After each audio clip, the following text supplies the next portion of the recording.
ભલે ચૈતર વસાવાને 7 વર્ષની સજા ફટકારવામાં આવી, પણ ચૈતર વસાવા રાતોરાત આવશે જેલની બહાર।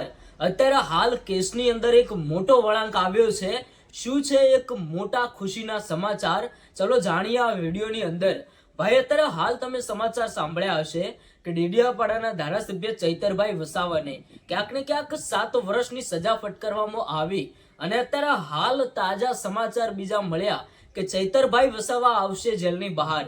આ સમાચાર સાંભળતા જ ઘણા બધા લોકોના અંદર એક ખુશીનો માહોલ ફેલાઈ ગયો, કારણ કે જે એમના નેતાને 7 વર્ષની સજા ફટકારવામાં આવી, એક મોટો ઝટકો વાગ્યો હતો।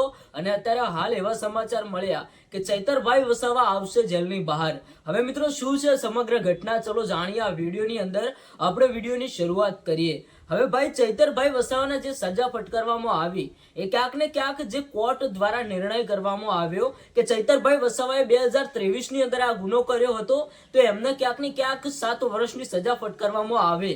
પણ હવે ક્યાંક ને ક્યાંક ચૈતરભાઈ વસાવાના વકીલો અને ક્યાંક ને ક્યાંક ચૈતરભાઈ વસાવાના લોકો હવે મિત્રો આ કેસ લઈને હાઈકોર્ટ સુધી પહોંચશે, અને ક્યાંક ને ક્યાંક હાઈકોર્ટની અંદર આ ગુનો દાખલ કરવામાં આવશે।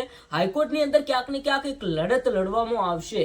પછી જો કદાચ હાઈકોર્ટની અંદર ચૈતરભાઈ વસાવાને ન્યાય મળી જશે, અને મોટા ભાગના લોકોને ક્યાંક ને ક્યાંક હાઈકોર્ટમાંથી ન્યાય મળતો હોય છે, અને ત્યાંથી ક્યાંક ને ક્યાંક ચૈતરભાઈ વસાવાને ન્યાય પણ મળી જશે, અને ચૈતરભાઈ વસાવા આવશે જેલની બહાર।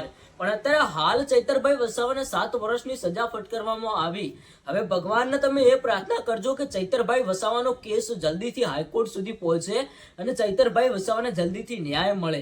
આમાં ક્યાંક ને ક્યાંક સરકારના નિયમ પ્રમાણે જો ભાઈ ચૈતરભાઈ વસાવાને અત્યારે હાલ જે 7 વર્ષની સજા ફટકારવામાં આવી, એ સજા ક્યાંક ને ક્યાંક 7 વર્ષ પૂરી રહેશે, તો ભાઈ ચૈતરભાઈ વસાવાનું ધારાસભ્ય પદ પણ રિજેક્ટ થઈ જશે। કારણ કે કોઈ પણ ધારાસભ્યને જો ભાઈ 2 વર્ષથી વધારે ટાઈમની સજા થાય તો તે પોતે પોતાના મત વિસ્તારનો ધારાસભ્ય નથી રહેતો, આપમેળે જ તેમનું ધારાસભ્ય પદ રિજેક્ટ થઈ જતું હોય છે। એટલા માટે જ ક્યાંક ને ક્યાંક હવે ચૈતરભાઈ વસાવાનો કેસ હાઈકોર્ટ સુધી પહોંચશે, અને ચૈતરભાઈ વસાવાને ત્યાંથી ક્યાંક ને ક્યાંક ન્યાય મળવાની શક્યતા રહેશે। તમારે શું કહેવું થાય છે? તમે કોમેન્ટ કરીને જણાવતા જજો।